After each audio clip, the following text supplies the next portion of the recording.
tad mēs pameklējām tur, kur varētu dabūt to Kaleripajatu, tā lai tīri iepazītos. Tad mums atbrauca no Vācijas pārstāvji, un tad mēs nonācām Indijā pie tā skolotāja Kanurā, Kerals štatā.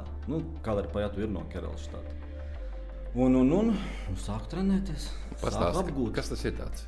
Kaleripajatu, Kāds saknes?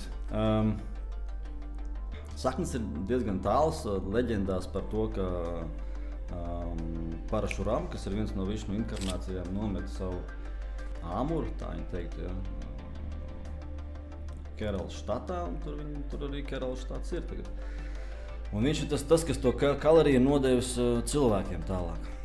Un tā tas tur notika, no paaudzes paaudzē tas kalerija tiek nodots, tā kā cīņa māksla.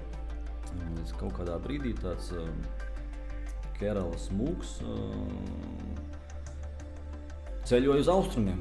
Un viņš aizceļojās līdz Šauļinai. Un tur mūkiem bija problēmas ar aizsardzību. Visādi tur uzbrukumi bija, nācija viņiem aizsargāties. Un tā viņi sāka lepoties ar cīņu mākslu. No tā ir izveidojuši Šauļinu, attiecīgi Kung Fu. Tā kā tas ir Kung Fu pirmsākumi, kas Kaleripajatu ir.